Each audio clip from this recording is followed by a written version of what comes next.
Hello everyone, Royalivi here, back with another Sorare Road to Glory episode, and I just wanted to start off by saying thank you for 250 subscribers. It is nice to hit that number and to see this channel growing like that, so thanks for everybody who watches, subscribes and comments on my videos. I love seeing and responding to all the comments as well, so keep them coming in. Thanks to everyone who uses my referral link and all that good stuff, so yeah, big thanks for that. And recently we have had some decent glory on this series, hitting the second threshold 3 game weeks in a row, adding some good Ethereum to the account here and there, so hopefully we can continue this going forward. Now, I haven't played any teams in the last few game weeks due to the international fixtures, but thank God they are over and we are back to league football. Maybe one day I will enjoy the international breaks when I actually have some players that can compete in them, but that isn't the case right now, so yeah, glad to have actual league football back. I did actually on this international break get to go and watch England beat Albania 5-0 at Wembley, so I got this delicious Harry Kane goal on camera.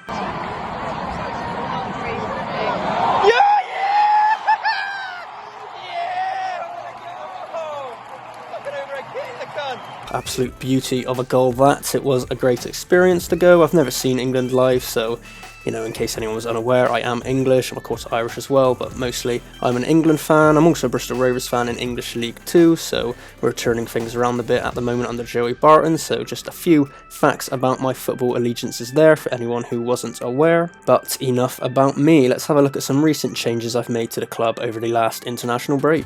I bought Habib Gueye as a forward option in Challenger Europe sides. You know, he's a decent scorer and a starting player at the moment for KV Kortrijk, who are doing very well in the league. I got him for a little under 0.1 Ethereum, about £330. So he's not cheap, but I could definitely see that price rising if he goes on a good run of form. Another striker who was in the Belgium League, Chevalier, recently left Kortrijk, so you know, Habib seems to be a certain starter for a team that's doing great in the league at the moment. Happy with this purchase, especially with other Challenger Europe leagues such as Russia and Austria going on their winter break soon, so people will be more inclined to pick up players from the Eredivisie or Pro League such as Habib Gueye. So you know, we could see a price spike due to that for players in these leagues, so happy to get him before that potentially happens. So thinking forward for these winter breaks, I then went out and picked up a few threshold scoring players from various Challenger Europe sides. So I got Sorare in defence for 0.028 Ethereum, a cheap sub £100 option who has started playing regularly for Zulte Waregem. I played him in the upcoming game week and then actually sold him on after for 0.0379 Ethereum, so about £120. I made a very nice quick £25 profit on him. I'll probably look at some other defensive options in Challenger Europe in the coming weeks. I then also went out and purchased Nuno Santos as a forward option for 0.0635 Ethereum, about £220. And then finally I sold Romaratu for 0.0249 Ethereum, about £80. Now I had this card before I even started this Road to Glory series. I got him as part of a trade for another player who I bought for roughly the same value, so I won't adjust my figures in the top left as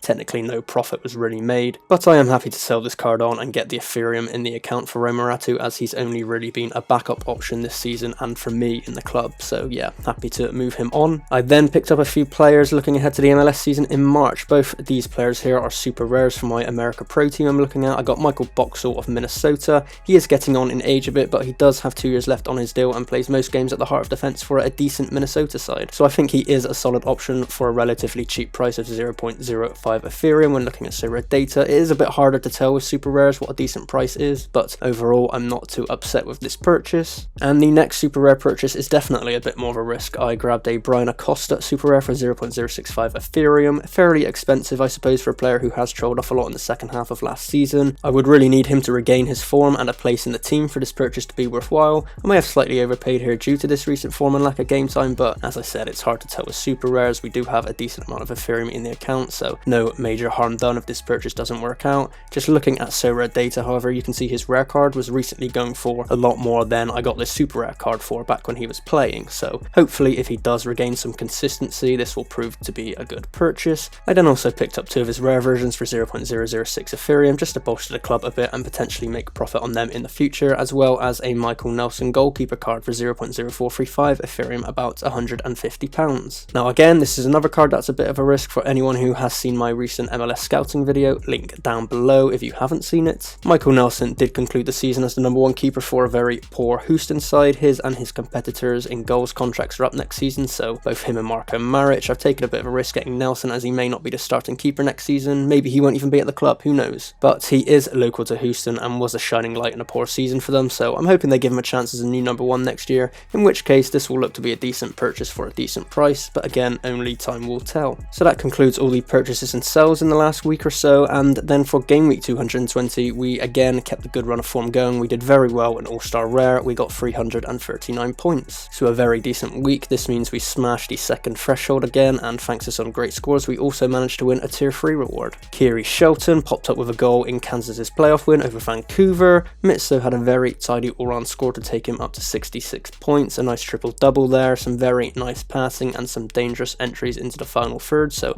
that all contributed nicely to the score. His teammate Sugawara had another solid week, notching up a 54. Branderhorst in goal actually played Sugawara and Mitso for NEC. He couldn't keep a clean sheet, but he did score a respectable 48. And then Habib Gueye, on his debut as my captain, did manage to score a nice header for KV Kortrijk against Anderlecht, and that was enough to take me into the tier 3 brackets, so can't complain at all. The good run of form in All-Star Rare continues. In Challenger Europe we did decent as well, 278 points, so a better than second threshold score. Unfortunately not enough for our reward in this division, but I didn't really expect to win anything with this team honestly, so it's just nice to see some decent scores in there. I think Romaratu scoring a 58 is what probably contributed to me managing to sell him for a decent price earlier, so happy with that. And then in the All-Star Limited League, my Heartbreak stack managed to get a respectable score despite a 1-0 loss, so this just gives me faith that when this team manages to beat someone and I have all of the players playing sort of thing, you know, could definitely have a good chance of winning a reward here. Tobias Keynes at the bottom there seems to be a very good score each week at the moment, so happy with that. But unfortunately no reward here this week, but let's look at my rewards overall.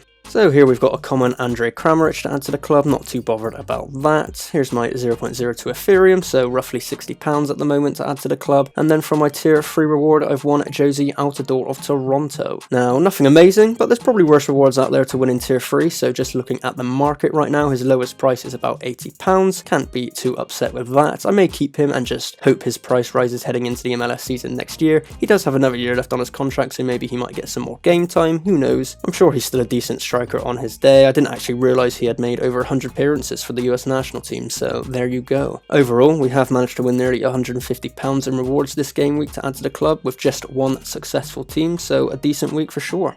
And heading into the midweek fixtures of Game Week 221, we've just got the one team competing this week. I do have Common Cone in goal, so it might be a bit harder to hit the second thresholds, but we're seriously going to give it the old college try. We've got the tried and true AZ duo of Sugawara and Mitso lining up alongside Encham of Swansea, and Nuno Santos making his debut for the club up front. Unsure if he will start for Sporting, but he is my only rare forward option at the moment, so hopefully he manages to play and score well against Dortmund. So yeah, thanks for watching episode 12 everybody, I do appreciate it. As always, like, subscribe, comment and all that blah blah blah, do all that good stuff. I have managed to recently mint a Footium club as well. For anyone who doesn't know, this is a new football NFT project coming out, so there's soon to be a club reveal and a beta of this new NFT game to come soon, so I might do a video on that in the coming days or weeks. Not too sure how it will all work honestly, but hopefully it's another fun football game to start playing on this channel. Kind of reminiscent to me of the old Soccer Manager browser games you used to play when you were kids in school, so you know, it looks fun in that regard, so do keep an eye out for that. And yeah, I will catch you next time. Thanks for watching.